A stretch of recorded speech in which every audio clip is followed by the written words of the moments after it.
The gesture of longing for immortality. Bettina's first love was her brother Clemens, who was to become a great romantic poet. Then, as we know, she was in love with Goethe. She adored Beethoven. She loved her husband, Achim von Arnim, who was also a great poet. Then she went mad for Count Hermann von Puckler-Muskau, who was not a great poet but wrote books. It was to him, incidentally, that Goethe's correspondence with a child was dedicated. And then when she was already 50, she harbored maternal erotic feelings toward two young men, Philip Nathusius and Julius Doring, who didn't write books but exchanged letters with her. Parts of them were also published by her. She admired Karl Marx, whom she forced to accompany her on a long evening stroll while visiting his fiancée, Jenny. Marx didn't feel like going, preferring to be with Jenny, not Bettina. But not even a man capable of turning the whole world upside down was able to resist a woman who had been on familiar terms with Goethe.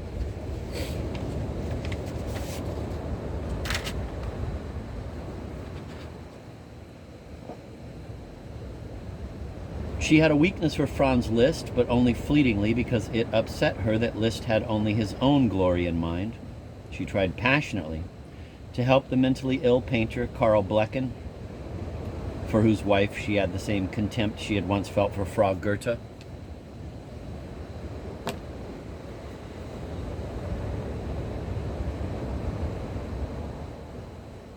She initiated a correspondence with Karl Alexander, heir to the throne of Saxony and Weimar.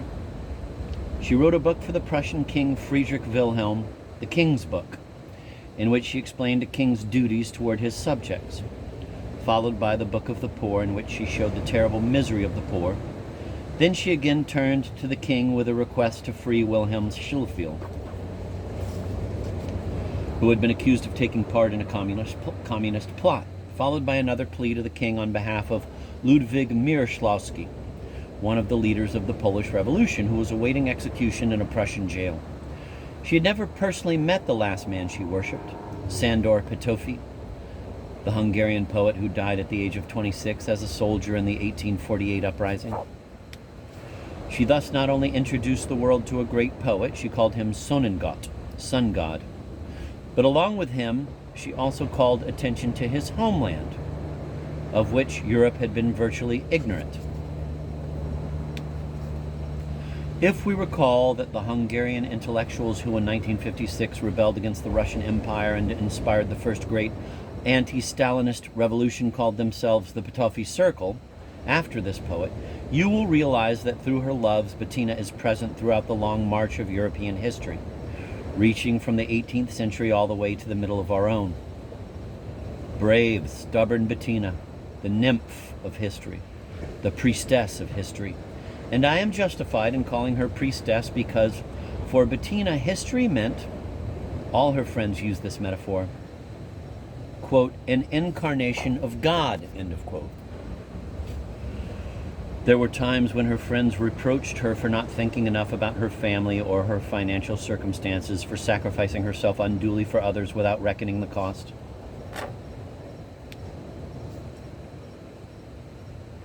I'm not interested in what you're telling me. I am not a bookkeeper. Here, this is what I am. And she placed both hands on her chest in such a way that the two middle fingers touched the precise midpoint between her breasts. Then she gently inclined her head, put a smile on her face, and threw her hands energetically and yet gracefully upward. During this movement, the knuckles of her hands touched, and only at the end did her arms move apart and her palms turn forward. No, you are not mistaken. This is the same gesture that Laura made in the previous chapter when she announced that she wanted to do, quote, something, end of quote. Let's review the situation.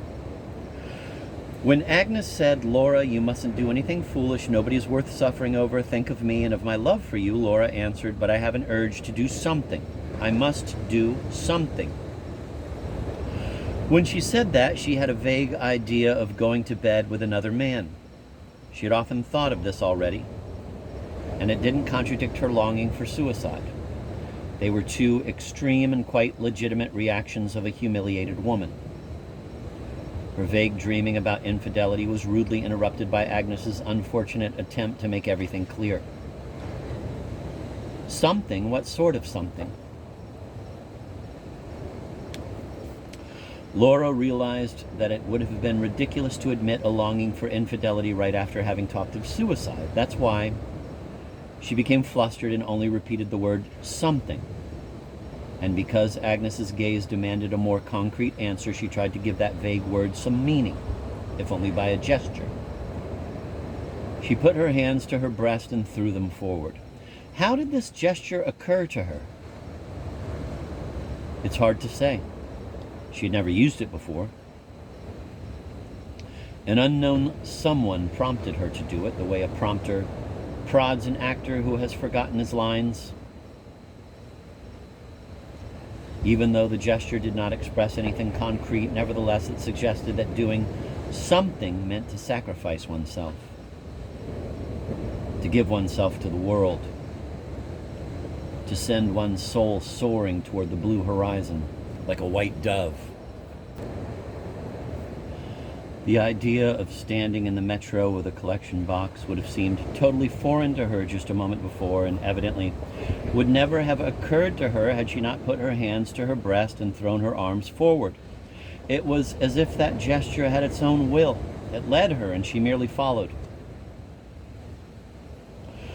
The gestures of Laura and Bettina are identical, and there is certainly some connection between Laura's desire to help distant blacks and Bettina's attempt to save a condemned Pole. Nevertheless, the comparison doesn't seem convincing. I cannot imagine Bettina von Arnhem standing in the metro with a collection box and begging. Bettina was not interested in charitable acts. Bettina was not one of those rich women who organize collections for the poor because they have nothing better to do. She was nasty to her servants, forcing her husband, Arnhem, to chide her, quote, "Servants are also human beings, and you mustn't drive them like machines," end of quote. He reminded her in one of his letters. What impelled her to help others was not a passion for good deeds, but a longing to enter into direct, personal contact with God, whom she believed incarnate in history. All her love affairs with famous men and other kinds of men did not interest her, were nothing but a trampoline upon which she threw her entire body in order to be tossed upward to the heights where the God incarnate in history dwells. Yes, all that is true, but careful! Laura, too, was not one of the kind-hearted ladies on the boards of charitable organizations. She was not in the habit of giving money to beggars. She passed them by, and though they were only a few feet away, she did not see them. She suffered from the defect of spiritual farsightedness. Africans who were thousands of miles away from her and from whose bodies one piece of flesh after another was dropping off were closer to her. They were located precisely at that point beyond the horizon to which the gesture of her arms dispatched her aching soul. All the same, there was certainly a difference between a condemned Pole and sick Africans. What to Bettina was an intervention in history was to Laura merely a charitable deed. But that was not Laura's fault. World history, with its revolutions, utopias, hopes, and despair, had vanished from Europe, leaving only nostalgia behind. That is why the French have made charitable actions international. They were not led, like the Americans, for example, by Christian love for one's neighbors, but by a longing for lost history, a longing to call it back and to be present in it, if only in the form of a red collection box for blacks. Let us call the gesture of Bettina and Laura the gesture of longing for immortality. Bettina, who aspires to grand immortality, wishes to say, "I refuse to die with this day and its cares." I wish to transcend myself, to be a part of history, because history is eternal memory. Laura, though she only aspires to small immortality, wants the same. To transcend herself and the unhappy moment in which she lives, to do, quote, something, end of quote, to make everyone who has known her remember her.